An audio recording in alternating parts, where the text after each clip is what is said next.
Thank you. Can you all hear me? Yeah? Good. I'm reading from a script. Don't worry, it's not the yellow pages. It's actually got lots of useful information, but it actually helps me sort of order and frame the context of my lecture. My presentation today focuses on the subject of shamanism and if the subject has any value to the subject of ufology, in particular the close encounter experience. Is it possible that the UFO experience is a modern Western demonstration of shamanism, or indeed could the witness be fulfilling the role of shaman, or shaman, you can pronounce both. Similarities to shamanism is briefly mentioned in the UFO literature, but has rarely been explored to any depth. In Abduction, Human Encounters with Aliens, the late Harvard psychiatrist Dr. John Mack wrote, "There are peoples around the world who customarily communicate with non-human intelligences and spirits through a variety of means. These communications and the myths they generate are an integral part of the cosmologies of many non-Western cultures, constituting for each a kind of ontological skeleton upon which hangs the balance of culture, customs, and lifestyle. Throughout history, many societies have acknowledged consciousness as something more potent than we have in the West, as a sieve of receiver and transmitter of communication with forces not always visible other than ourselves. The contemporary Western tenet that we are not alone in the universe, conversant only with ourselves, is, in fact, a minority perspective. It is an anomaly." Mack highlights the point that we in the Western world have made ourselves different to everyone else.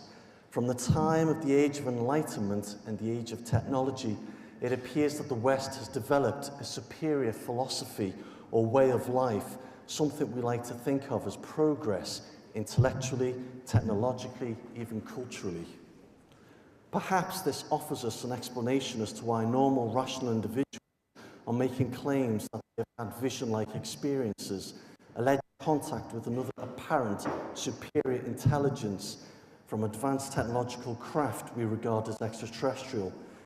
Through the witness's narrative, the ETs they encounter reveal a nature that is very much human. For example, asking witnesses for water, offering witnesses biscuits, and even having a fascination with our bodies and sexual intercourse.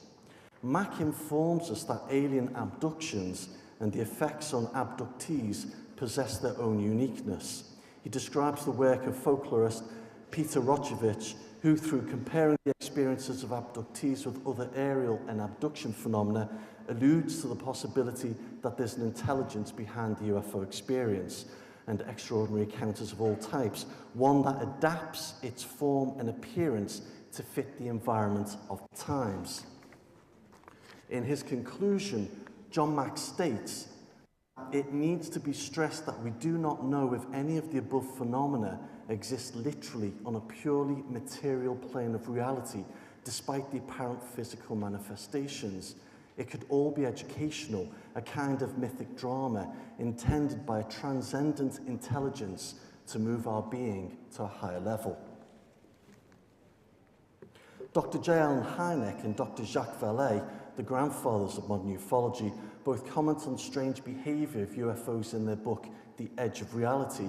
If UFOs are indeed somebody else's nuts and bolts hardware, then we must still explain how such tangible hardware can change shape before our eyes, vanish, seemingly melt away in front of us, or apparently materialize mysteriously before us, without apparent detection by persons nearby or in neighboring towns. We must wonder too where UFOs are hiding when not manifesting themselves to human eyes. Jacques Vallée, in Passport to Magonia, makes an intriguing revelation that the UFO occupants, like the elves of old, are not extraterrestrials, they are denizens of another reality. John Keel of the Mothman Prophecies fame offered his conclusion in 1967 that the evidence for extraterrestrial origin is purely circumstantial. He hinted in print that perhaps a more complex situation was involved. My talk is split into two parts. The first part is a general discussion on shamanism and how this is understood today. The second part explores the close encounter experience. A dictionary definition of shamanism is a religion of certain peoples of northern Asia based upon the belief that the world is pervaded by good and evil spirits who can be influenced or controlled by the shaman. The definition also states that it relates to any similar religion involving forms of spiritualism. Anthropologist Joy Hendry explains that the word shaman refers specifically to the Tungus tribe in Siberia, from where the word originates. The noun describes a specialist who has a soul which can leave their body and travel to a heaven or an underworld. There they communicate with the spirits and they return with clear memories of their experience. He has a unique bond with the other world. More importantly, he controls spirits and is an expert in ecstasy.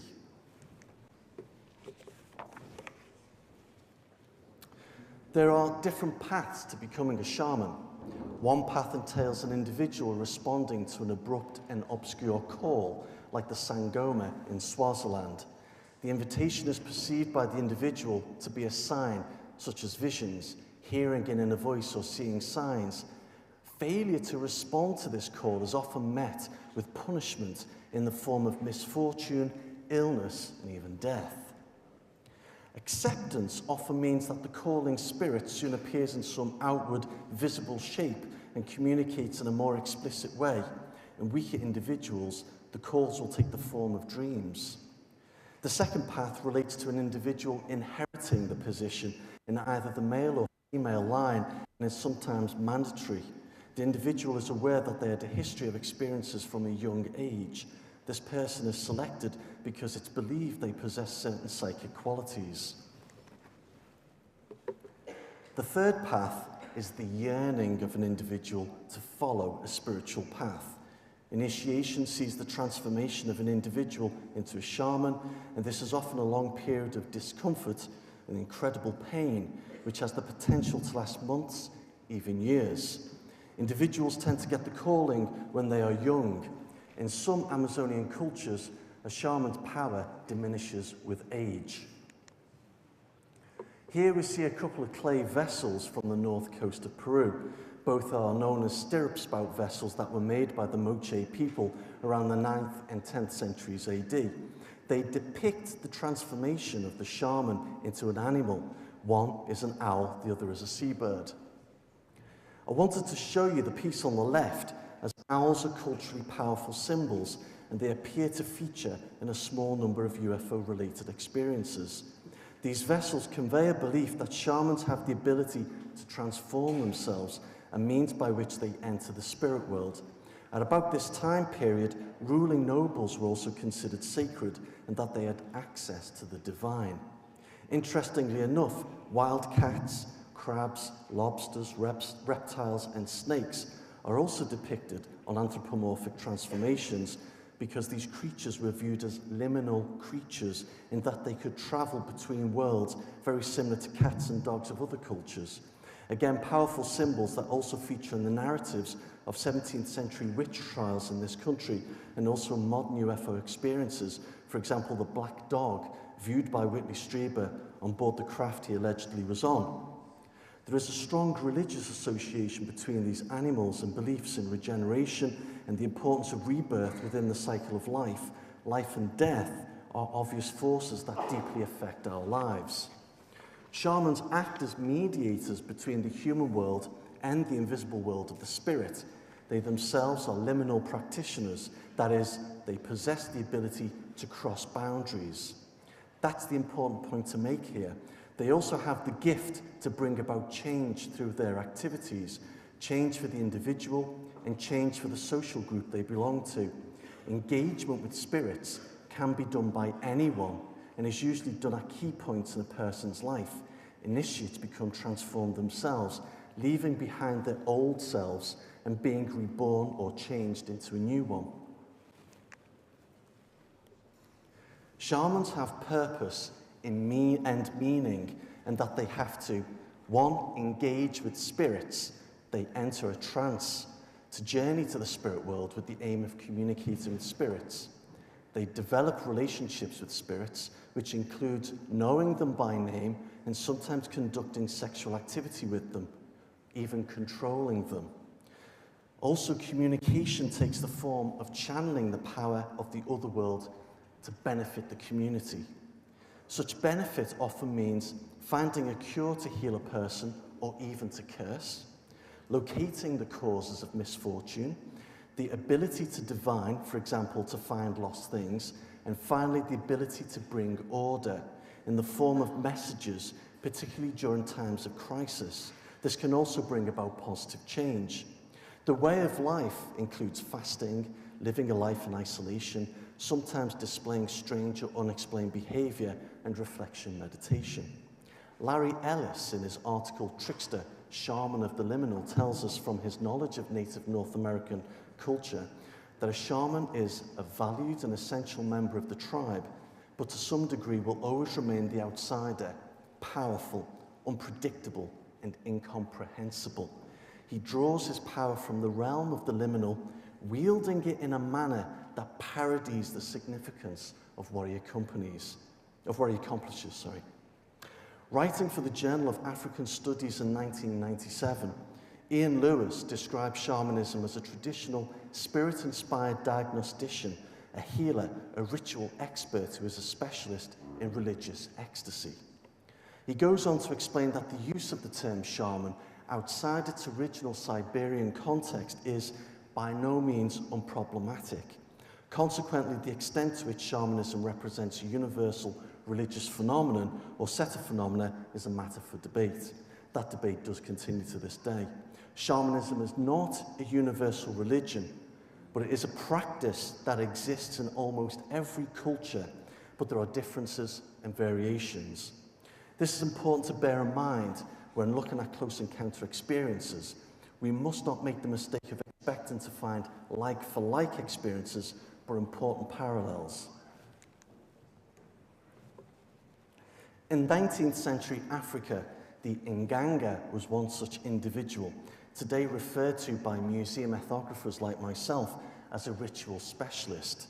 It's very hard to find a specific word that rightly fits the working of a shaman.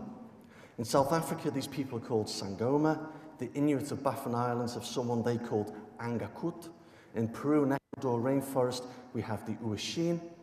Interestingly enough, in Japan, the female shaman is called Fujo and is divided into two kinds of specialists. Those who are blind are normally associated with communication with the dead, and those who have sight normally interact with divine spirits called kami.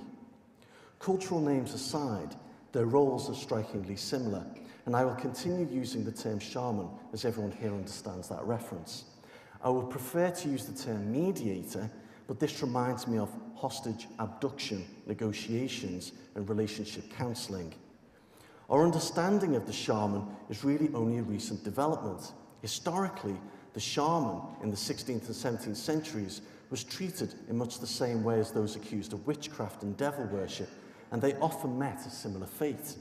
During the 18th century, in the Age of Enlightenment, despite the interest in the occult by certain movements, shamans were viewed with suspicion as superstitious jugglers, conjurers, tricksters who did nothing but deceive the ill with magical tricks for their own gain.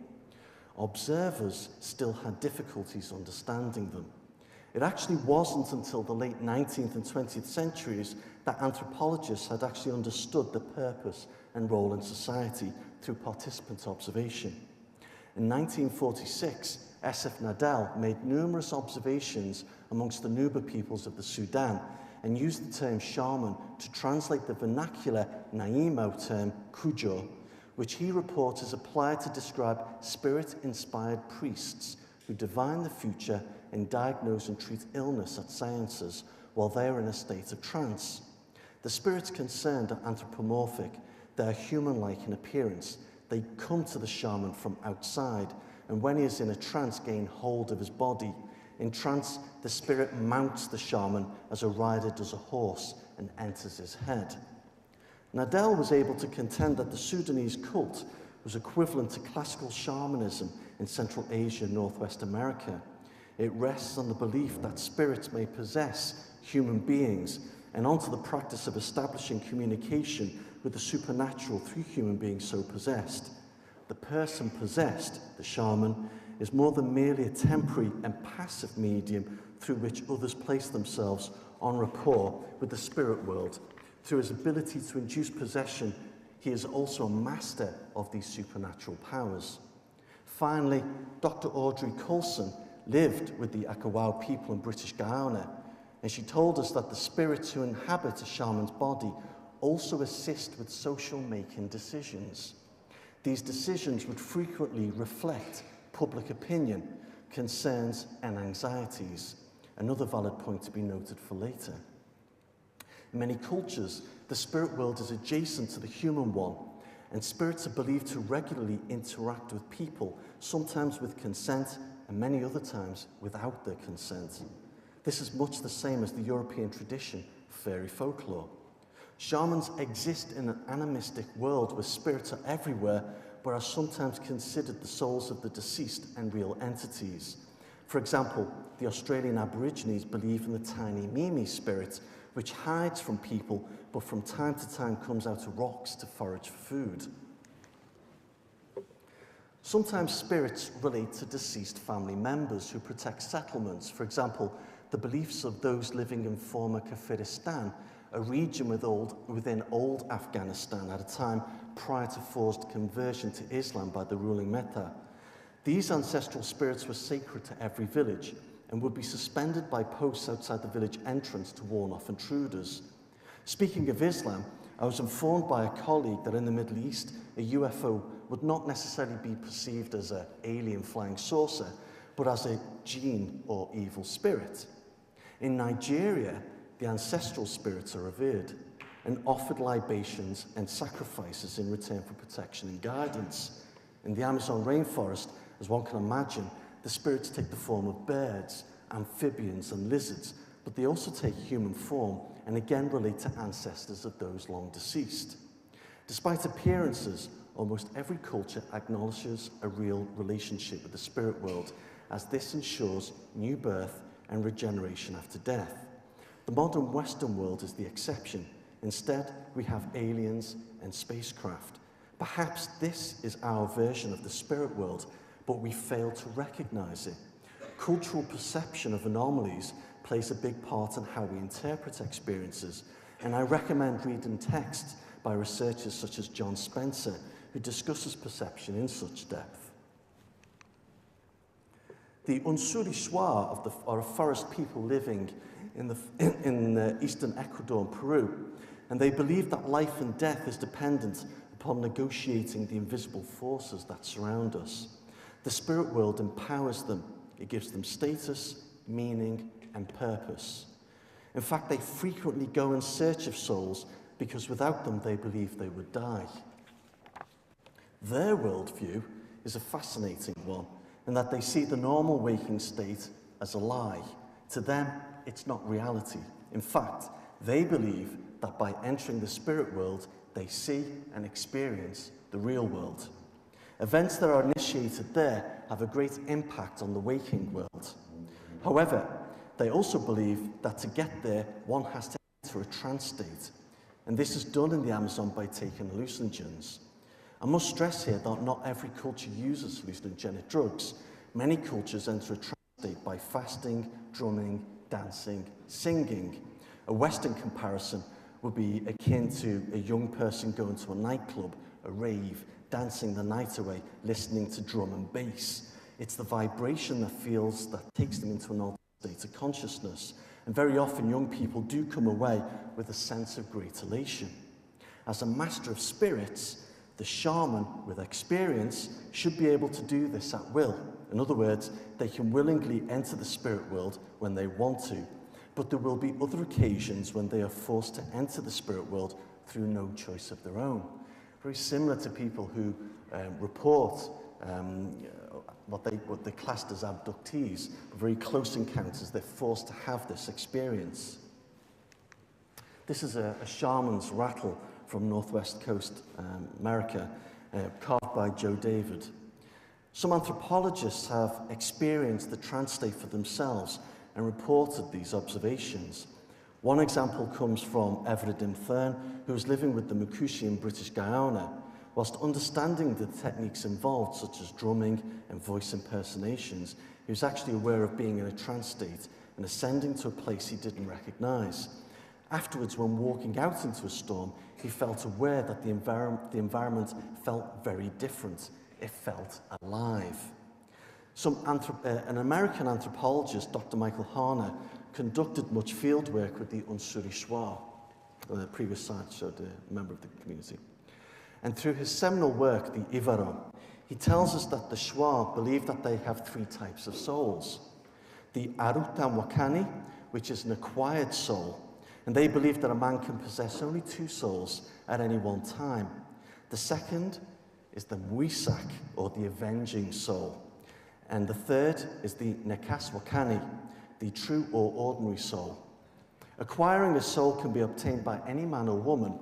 In a patrilineal society like the Shwa, it is the men who feel the need to go on vision quests. It's relevant to note here that entities in some of the more profound close encounter experiences talk to the witnesses about the importance of souls and also the subject of death, in some cases seeing apparitions of the deceased they knew. The Arutan Wakani is the most important soul. In their language, Arutan relates to a particular kind of vision or apparition, and Wakani means soul. Arutan Wakani, according to anthropologist Michael Harner, translates as the ancient spectre soul. This soul is believed to produce a vision. When it does appear, it does so only briefly to the witness. The soul exists externally once it is created. Whilst the accumulation of soul energy is important, souls will often leave the bodies of individuals in search of those who need them most. Therefore, whilst a soul is eternal, it never stays long in any one person. It will either wander or be stolen. This is a group of Unsuri Shwa posing with a shrunken head that's nicely planted on a stick. They're just posing for the camera. It's not part of any normal ritual. It's just for a tourist shot. Within Shwa cosmology, it is the Arutan soul that permits the Shwa to seek security from death. They believe that any who possesses such a spirit cannot be killed by any natural form of physical violence, poison, or by sorcery. A person possessing two souls cannot be killed at all. If someone is killed in combat, it is believed that they have lost their soul. There are numerous occasions when a soul is to be sought and acquired. One such event is when a boy as young as 6 accompanies his father and makes a pilgrimage to a local waterfall. It is believed that souls meet at such places and they wander about as breezes. They bathe in the cold water of the waterfall and chant. In the night time they fast, drink tobacco water, and await the appearance of the soul. The wait can last several days. After this time, they go back home and try again another time. On repeated occasions, a pilgrim will drink natema or mekwa, both potent hallucinogens that produce a state of excitation, delirium, hallucinations, and narcosis. The young person is cared for by the adults around him until midnight, when he awakens to find the Arutan soul. If lucky, and there's no guarantee of success, the soul will appear in one of a number of forms that are relevant to the Shwa. The young person will either encounter a pair of giant jaguars fighting, 2 anacondas fighting, a single disembodied human head, or a ball of fire drifting through the forest toward the seeker. Once encountered, the young boy must touch the soul to demonstrate his bravery. Once inside, he returns to the camp and then home, telling nobody about his experience. In his sleep, the soul will converse to him, usually an old man who offers him wisdom and guidance, and it will then enter his body. The young man then feels a sudden power surge and a new feel of confidence. In a way, these experiences relate to an individual's ability in reaching maturity, to demonstrate their skills and their knowledge. It makes them feel normal, and they become part of the community. It's all about feeling normal. There are many other ways in which a Shwa man will obtain a soul, but I think I find it interesting to read about Michael Harner's own shamanic experience. By the way, Hane has published a number of books, including The Way of the Shaman, as a means of developing shamanism in Western society, so that folk here can partake and gain the benefits of shamanic trance journeys. This is a fascinating discourse, but perhaps he failed to recognize that shamans already walk among us, that they have no guides and do not fit into the norm of the mechanics that run our society. In fact, they themselves probably don't know that they are shamans. Hane writes that whilst living with the Canibo people in Peru between 1957 and 61, he had two experiences that opened his eyes to shamanism. He found that whilst people were friendly, they were reluctant to talk to him about the supernatural. After a while, they did open up to him, and they said that if we really wanted to know about the subject, then he really needs to take ayahuasca, which he did. This is known as the soul vine or the little death. Shamans do not take too much of this stuff because it does actually affect your mind and can send you mad. The next day he had to fast, and later at sunset he was allowed to take this sacred drink. He lay down on a bamboo platform in a communal house, and with the exception of animals in the distance, he was surrounded by silence. His visions began with strange bright lights appearing, and he could hear once distant sounds that seemed so close to him. He then felt numb, and all about him was dark. He describes the scene around him as a celestial cavern because of the bright violet hues, and then he could see dim figures engaged in shadowy movements. In the center of the room, stood a gigantic person with a crocodilian head and surrounded with torrential waters coming out of its massive jaws. The water level rose and the scene changed into a place of blue, sky above, sea below. This is an interpretation of what a vision would look like if you'd taken ayahuasca. He soon began to see strange boats wafting back and forth, floating through the air, coming towards him, getting closer and closer until he could discern something he described as being like a Viking longboat. Accompanying this was the most beautiful singing, high-pitched and ethereal singing emanating from voices on board the galley. He could see several hundred humanoid-like people with bird-headed faces similar to the deity paintings of ancient Egyptians. He was convinced that he was dying and that these people had come to take his soul away. And as his soul was leaving his body, he could feel numbness inside him. He couldn't move at all. According to Hane, it felt like his body was turning to concrete. And as the numbness affected his chest, he could not move or speak. It's a bit like sleep paralysis. He was unable to ask anybody around him for help or for the antidote. He was told by the people on the boat that because he was dying, it was safe for him to receive visions and information. These were the secrets reserved for the dying and the dead.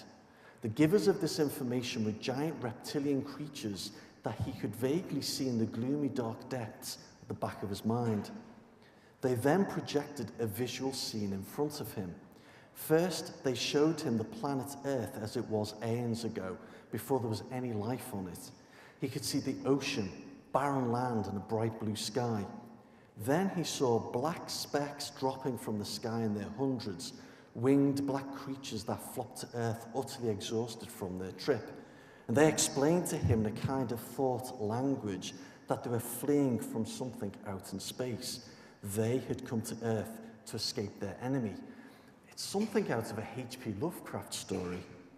The creatures then showed me, he says, how they created life on the planet in order to hide themselves amongst the other life forms there. He learned that the dragon-like creatures were thus inside all forms of life, including humans. They were the true masters of humanity and the entire planet. We humans were but the receptacles and servants of these creatures. He felt that these dragon-like creatures felt increasingly alien and possibly evil, and that they were about to take his soul and his life. Hane, he describes, managed to cry out for help, and they gave him the antidote, so he eventually came out of this vision. Symbolically, the images and patterns Even the messages of his experience sound very much like some of the close encounter experiences reported by abductees and contactees. Granted, many abductees tell us that their experiences with aliens take place aboard a spacecraft, but how do we know that this isn't a symbol their minds haven't absorbed culturally, or that the experience could take on a more relevant meaning for them? Surely the experience is meant to incorporate symbols that relate directly to a person's background and their society. For example, if an abductee encounters giant talking snakes in a forest, their experience may not have as much meaning for them. They may not even call themselves abductees. They may not consider their encounter to convey any message at all. Horner has never expressed any interest or knowledge of ufology. In fact, I was very privileged to have a chat with him recently. He called me at home. And one of the questions I did ask him was, well, wasn't your experience shaped by your knowledge? You're an academic. Wasn't it shaped on your knowledge of ancient Egypt and maybe Scandinavia? And he said, no. And I'll tell you something else. My experience was real. It wasn't a dream. It was real. And I was like, hang on, you're an anthropologist. You were a curator at the Smithsonian Museum, and you're telling me that this experience was not just a drug-induced vision. It was actually a real experience. And he said, yes. And he's just an anthropologist. It doesn't mean he's an expert in everything. It's just his opinion. Where I value his honesty and that these visions are actually life-changing. They have meaning for people. And this is the point I'd like to come to a little bit later on. Now, he also says that in retrospect, one could say that these dark little creatures were almost like DNA, even though in 1961 I knew nothing about DNA. It's only a recent development. Now, Horner has had this experience with the aid of hallucinogens, but there are a number of similar accounts with shamans who recall their encounters, especially when it's clear that good and even evil spirits seem to fight over humankind, but the shamans have these encounters via non-drug-induced trance states. So these experiences are happening around the world. It's true that many cultures will not see alien craft, but instead will interpret an anomaly as something perfectly acceptable within the framework of their cultural beliefs. For example, according to F.W. Thompson in West African Secret Societies, published in 1929, the witches of northern Ghana are often seen flying in the sky late at night in the form of balls of fire, or the spirits of the dead are visible as a slight glow seen through the night. If the cultural framework is the system by which we perceive or interpret the phenomena, then perhaps the various UFO shapes being reported, for example, flying saucers, flying triangles, the cigar shape, etc., are actually symbols that relate specifically to our own culture. In this way, the experience and the symbols relating to it might have meaning for the experiencer. Perhaps then we can understand the UFO as a shamanic event, possibly a vision, or possibly as an agent of change. The Western world, of course, does have its fair share of people who claim to have a special ability to connect with the invisible world. They vary widely, and they include spiritualist mediums, contactees, abductees, followers of the Ethereal Society, and a multitude of New Age beliefs that are promoted throughout the UK, Europe, and the rest of the world. I do heartily recommend Emma Wilby's book, 2005 work, Cunning Folk and Familiar Spirits, Shamanistic Visionary Traditions in Early Modern British Witchcraft and Magic.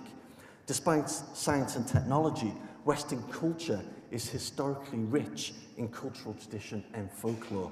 And I think sometimes we forget this. So now on to close encounter experiences. The term close encounter is an idea originating with Jacques Vallée and J.N. Hynek for classifying a specific experience.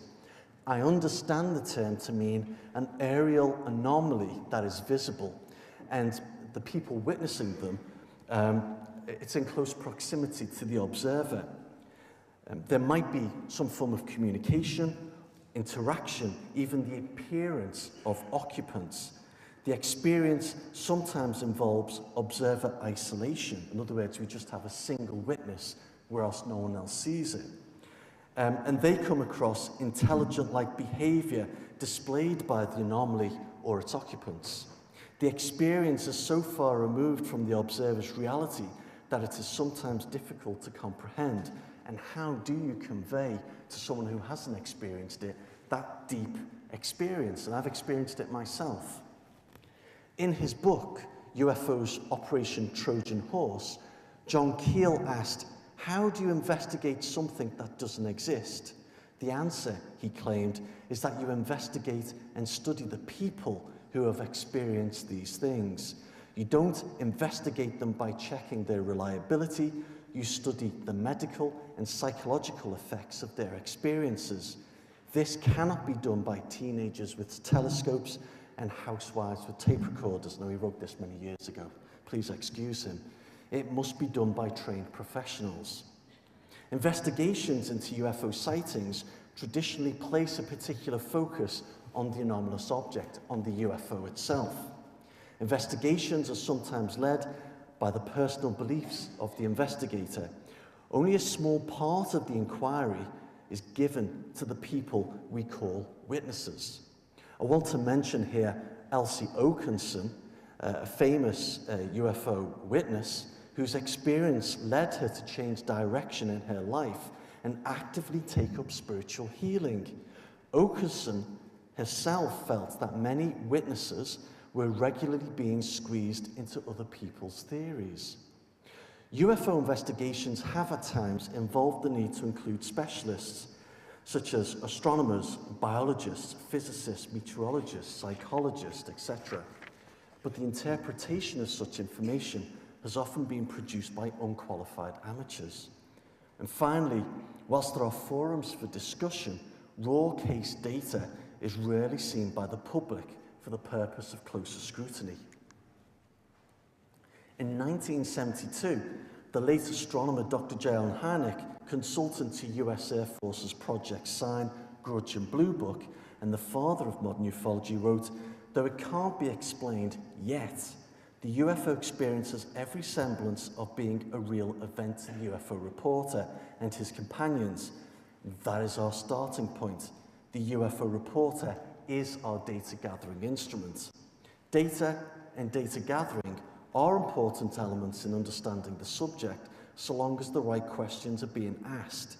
In the last 60 years, and this is my own opinion, the focus has either been on the UFO, the object itself, or in the hypnosis narratives gleaned from the abduction experiences. I do feel that the person who reports their experience has often been squeezed into someone else's theory, and that little appropriate attention has been given to the witness. An investigation into a close encounter should take into account not just the observed anomaly, but also the witness, their environment, even their lives. And this perspective might reveal something interesting." In Liverpool, 1994, my hometown, Mike, and that's his false name, a local government officer in his late 20s, survived a serious car crash. He was lucky to have been able to walk out of the wreckage. His knee was seriously injured. He was also traumatized by the event, and in the days that followed, he lost his confidence and refused to get back into a car and drive. Many of us have experienced that. The emotional and physical symptoms he was displaying were diagnosed by his GP as shock, depression, and anxiety, and he was prescribed a low dose of fluoxetine hydrochloride, Prozac, great stuff, I've taken it myself, but wasn't given any counselling. It even affected his daily working life in the City Council's benefits office. He was transferred temporarily to another department doing light work until he felt he was able to return to normal work. However, no matter how much he tried, he didn't want to continue working there. Mike wanted to move on. He'd been successful in his job since he left school. He'd been promoted a couple of times, but he wasn't happy with the circumstances at work. At home, he was still living with his parents. It was a clear opportunity to develop his life and to spend his savings. Prior to the car crash, Mike had had major surgery, but the crash had caused him sufficient pain. His doctor recommended physiotherapy to help him, and he did this by taking up Tai Chi. Mike was not a happy individual, but the Tai Chi did allow him to work on his confidence again. As part of his daily routine, he also walked the dog in the evening. The circular route was along Mostyn Avenue and Ramsey Road, which is in Allerton. And just after midnight of the 4th of August, he took his excited dog out and started walking down the lamplit road. The route would take him through familiar territory, and wherever there was a clear night, he took comfort in looking at the night sky. On this particular night, something drew his attention to the roof of a neighbouring house. Above the roof hovered a large, bright red ball of light. Again, we're talking about symbols and signs here. He had never seen anything like this before, and he stopped and stared at it. He observed that the ball made no noise, but was pulsating from right to left, organic-like. He watched it for at least a minute, but he was suddenly distracted by his dog happily snuffling around someone else's front garden. The dog hadn't noticed the red ball of light at all. Mike looked down briefly and called his dog to get out of the garden. When he looked up again, the red light had vanished from sight. Not a very spectacular UFO sighting, is it? No fog, no strange occupants, just a ball of light. But a light that appeared very close to the witness. Mike continued walking the dog, but this time, and typically so, he's looking for the object, but it doesn't reappear. He went home completely puzzled by what he had seen, to the extent that he needed to know what it was. This is where I came in, as he contacted me. I had been his friend for 10 years. I looked into the event as a ufologist and tried to find a rational explanation. Perhaps there was some mundane explanation for the mysterious red ball, but I couldn't find one. There was a geological fault line 600 meters to the west, but could fault line activity be responsible for his sighting? I have no idea. How about hallucinations caused by temporal lobe activity? This wasn't an avenue of inquiry I was qualified to follow, nor did it seem logical. Equally puzzled, I continued interviewing him about his experience, even asked him questions. And I don't know if you remember Albert Budden. Do you remember Albert Budden produced a book about electric UFOs, electric pollution? Do you remember it all? If you don't, it's recommended reading. But he developed a questionnaire to see if people were suffering through electronic pollution. It was inducing visions, and I used his electrohypersensitivity questionnaire. I then spoke to my friend about his life. The conclusion I came to didn't come to me immediately, but several months later.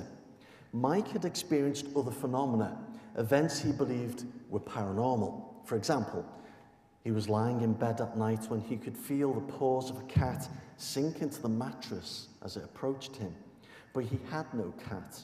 At other times when lying in bed, he could feel a dark presence in his room. This would sometimes be accompanied by a pressure on his body, even a failure to move at all.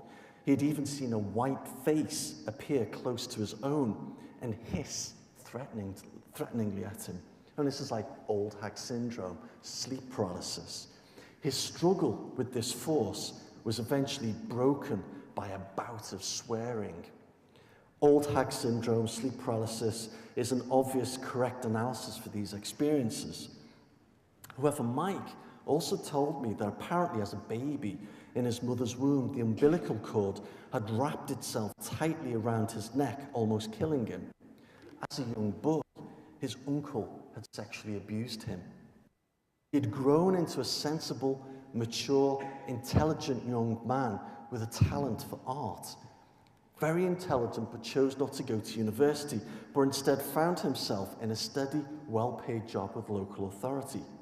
Are any of these details important? Does personality and life experience enable a person to be prone to anomalous activity? Well, you may have read in other UFO books that people are either in the right place at the right time, or some people tend to be creative and they are drawn to a particular place because of these creative abilities, whether they paint or they draw or they read poetry or they play music. But I think it's an important part of the puzzle, and I think it's worth exploring. From the time of his sighting, he felt excitement again, an excitement for life. He finished his course of antidepressants, and he didn't want to repeat this prescription. His Tai Chi enabled him to strengthen his body, and he got his confidence back. He got back into the car, and he was driving again, but this only really kicked in after he had his UFO sighting. And we're talking here about a couple of weeks, not months. He then decided that he needed a change in employment and decided to become a travel rep. The money wasn't as much as he was earning then, but it meant a change of environment. He regained his confidence, applied for a position with 5 different tour companies, all of which wanted to employ him. He was clearly on this path to recovery. To be honest, the strange ball of light was not of interest to me, but the more profound effect his observation had on him at a time when his life needed change. It doesn't really matter if the ball of light was caused naturally or if it was an apparition or a vision. I believe that Mike's mysterious red light was something induced somehow by his own mind to stimulate a process of healing. I see this as a shamanic act, and that Mike was mediating with another form of reality, so to speak. The encounter gave him meaning, and it actually empowered him. When dealing with UFO sightings, there will be occasions when we must ask ourselves, does the appearance of an anomaly have a purpose? Does it have a function? Is it for anyone's benefit? To accept this, then one must accept that in these exotic cases, there is an intelligence behind them. The first thing to mention is that somehow the observer is attracted to the anomaly, to red light. Somehow they just look up for no apparent reason. The anomaly then holds the observer's attention for a while, as if to inform them that this specific moment has just become a part of their reality. 10 minutes, Brill. I'm going to talk about a case that's been written about in several magazines, but I was actually one of the original investigators. In 1995, I was a member of the Northern Anomalies Research Organisation, which was run by Peter Huff. And I was asked by lead investigator Alicia Lee to participate in what was to become known as the Robert Shaw case. This was based in Urmston, just outside Manchester. The case had come to the group's attention 9 months after the event had allegedly happened. The witness's real name is Harvey. It doesn't matter that I mention his name now. And at the time, he was a postman. On Christmas night in 1994, just after 9:30 p.m, Harvey was watching television. He was waiting for a taxi to take him to his sister's house for the festive celebrations. Outside, through the window, in an area close to his first floor flat, he observed a formation of 5 large lights in a vertical column slowly descending to the ground below treetop level. Harvey felt transfixed and drawn to them. He found the lights to be incredibly beautiful. They were his words. Harvey immediately got up, put on his coat, ventured outside to get a better look. He bumped into a couple of friends, but he left them to find the source of the lights. He walked into a wooded area, but felt what he described as a primeval fear, and that something was wrong, and that he shouldn't have been there at all. He actually gave in to that emotion and turned back. Harvey didn't remember what happens next. In fact, he woke up the next morning in bed with his clothes still on. He didn't remember a thing about the evening. He doesn't remember a taxi turning up to pick him up, doesn't remember what his sister Claire had told him. She had called him on Christmas evening to find out why he hadn't turned up. He answered the phone, but wasn't being his normal self in any way. It seems strikingly odd that Harvey had picked up the phone while he was still undergoing his experience. He doesn't remember picking up the phone and speaking to her. The next morning, he took a neighbour to the wooded area. She was an air hostess, where they found a muddy area, and in the centre of the reeds had unusually been pushed flat to the ground. They didn't look right as they were covered with a thin black substance. He describes it as having a different texture, which was bone dry, which is peculiar as it had been raining Christmas Day and night. The on-site investigation was flawed from the start. We wanted to analyse the soil, analyse the trees as the bark at a certain height had burn marks on them. But this was being done 9 months after the initial event and too late to get any serious data that could perhaps throw any light on the anomalous object he had seen, or to try and explain what had caused the damage on the trees. Maybe they're not even linked at all. It was a pointless exercise conducted by, in great part, the enthusiasm of amateurs for wanting to get to the bottom of the experience and our complete naivety in failing to understand how time plays a crucial part in an investigation. Alicia and I interviewed Harvey in September, and he told us that even several months after the event, he still felt angry, irritated, and miserable. Harvey was a fairly good illustrator. He enjoyed painting as a hobby, and he felt compelled to draw something that reflected his experience. His first drawing, Harvey told me, consisted of aliens we would describe as greys. He was aware of the image prior to his experience, but this picture didn't do it for him, and he tore it up. However, the second picture he drew made more sense to him.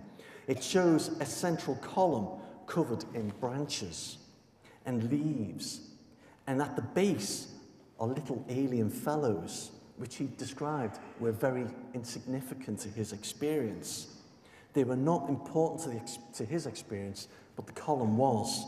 With hindsight, we can look at the picture and see the column for what it is, a symbol of strength and beginnings, branches and leaves that suggest life.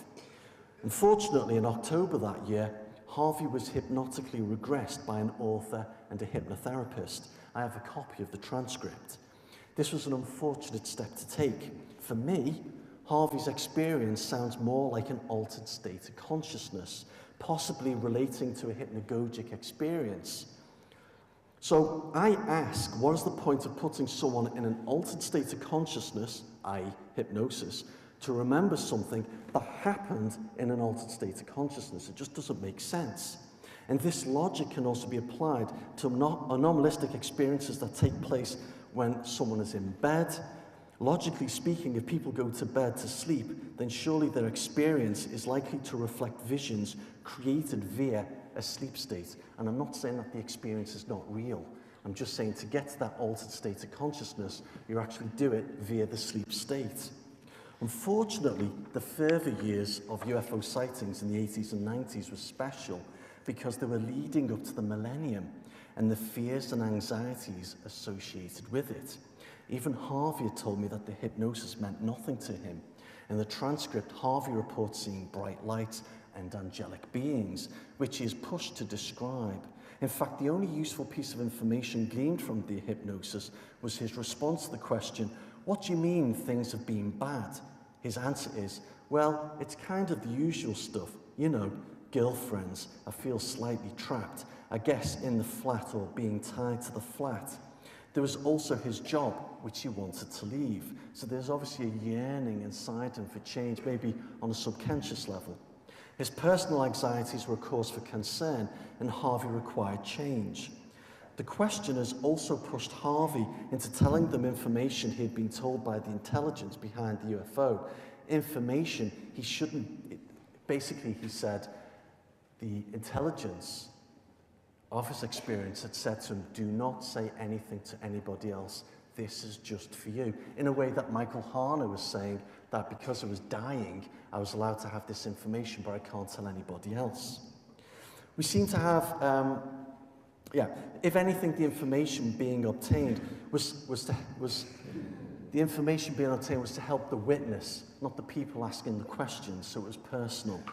We seem to have a problem with the idea that visions are dreamlike, and that as conscious individuals, we would know the difference between reality and when we're awake and the reality of the dream state. The fact remains that people cannot tell the difference sometimes. much in the same way as ghost stories are told when a witness is telling you that the person they have just spoken to suddenly dematerializes. It's exactly the same with UFO cases. They might look physically real, but the whole event is probably taking place between our world and another, as Jenny Rendell's coined the phrase, the Oz factor. If we are to solve one part of the UFO mystery, then we need to start asking relevant questions about the witness. In the early 1980s, before investigator Ken Phillips and meteorologist environmental psychologist Dr. Alex Kuehl spent a great deal of time focusing on the witness and their life history, hence the word anamnesis, or life memory. This project had produced some interesting results. It would be worthwhile starting a witness study of this sort again so that we can obtain data that would be useful in allowing us to understand what's going on. If I can just point out some data here. If we look into this category, we've got 3 columns: UFO witnesses, those who have psychic experiences in a control group. And one of the categories is change in life after observation. UFOs, it's 10 out of 15 participants have had serious change, whereas with the psychic group, out of 15 members, there's only 4, and in the control group, there isn't anybody. As an investigator, when listening to witnesses describe to me their experiences, the most frustrating part of it is not being able to answer the following questions. Why me? What have I to, why have, I can't even write my own thing properly. Why do I have to go through this? And what does this all mean? Perhaps with a more appropriate study of the witness, I will be able to give more appropriate answers. Perhaps I will be to offer assurance by telling them about the role and purpose of the shaman.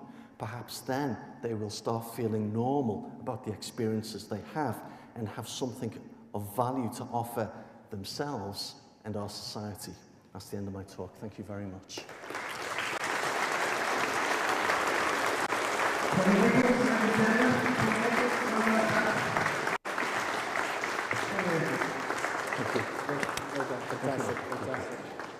Again, like I said, with most speakers, anybody wants to ask Tony any questions, feel free to do so. You're okay to take some questions when you go back down. Fantastic.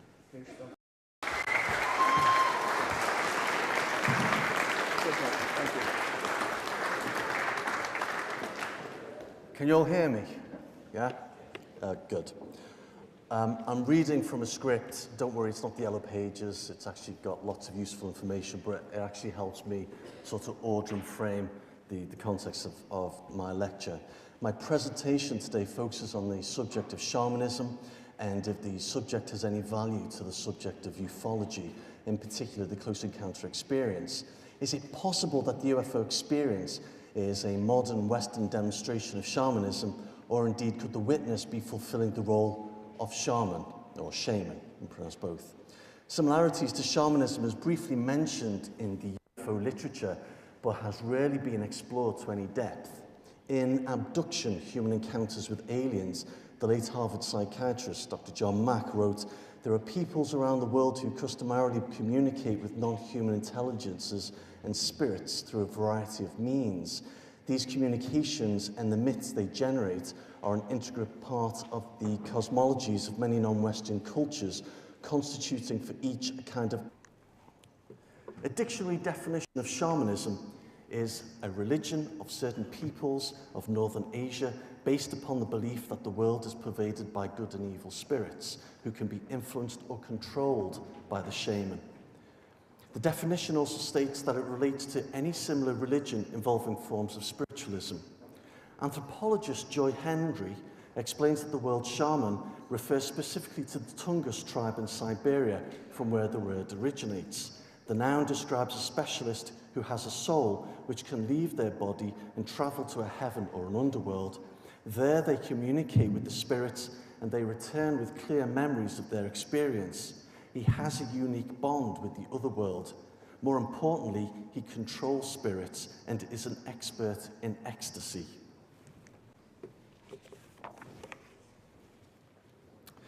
There are different paths to becoming a shaman. One path entails an individual responding to an abrupt and obscure call, like the Sangoma in Swaziland. The invitation is perceived by the individual to be a sign, such as visions, hearing in inner voice or seeing signs. The witness's narrative, the ETs they encounter, reveal a nature that is very much human. For example, asking witnesses for water, offering witnesses biscuits, and even having a fascination with our bodies and sexual intercourse. Mack informs us that alien abductions and the effects on abductees possess their own uniqueness. He describes the work of folklorist Peter Rochevich, who, through comparing the experiences of abductees with other aerial and abduction phenomena, alludes to the possibility that there's an intelligence behind the UFO experience and extraordinary encounters of all types, one that adapts its form and appearance to fit the environment of the times. In his conclusion, John Mack states, "It needs to be stressed that we do not know if any of the above phenomena exist literally on a purely material plane of reality, despite the apparent physical manifestations. It could all be educational, a kind of mythic drama intended by a transcendent intelligence to move our being to a higher level." Dr. J. Allen Hynek and Dr. Jacques Vallée, the grandfathers of modern ufology, both comment on strange behavior of UFOs in their book, The Edge of Reality.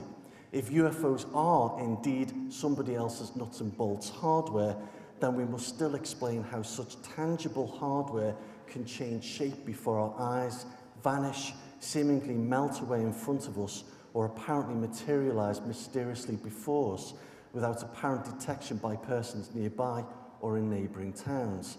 We must wonder too where UFOs are hiding when not manifesting themselves to human eyes. Jacques Vallée, in Passport to Magonia, makes an intriguing revelation that the UFO occupants, like the elves of old, are not extraterrestrials, they are denizens of another reality. John Keel of the Mothman Prophecies fame offered his conclusion in 1967 that the evidence for extraterrestrial origin is purely circumstantial. He hinted in print that perhaps a more complex situation was involved. My talk is split into two parts. The first part is a general discussion on shamanism and how this is understood today. The second part explores the close encounter experience, ontological skeleton upon which hangs the balance of culture, customs, and lifestyle. Throughout history, many societies have acknowledged consciousness as something more potent than we have in the West, as a sieve of receiver and transmitter of communication with forces not always visible other than ourselves. The contemporary Western tenet that we are not alone in the universe, conversant only with ourselves, is, in fact, a minority perspective. It is an anomaly. Mack highlights the point that we in the Western world have made ourselves different to everyone else. From the time of the Age of Enlightenment and the Age of Technology, it appears that the West has developed a superior philosophy or way of life, something we like to think of as progress, intellectually, technologically, even culturally. Perhaps this offers us an explanation as to why normal, rational individuals are making claims that they have had vision-like experiences, alleged contact with another apparent superior intelligence from advanced technological craft we regard as extraterrestrial,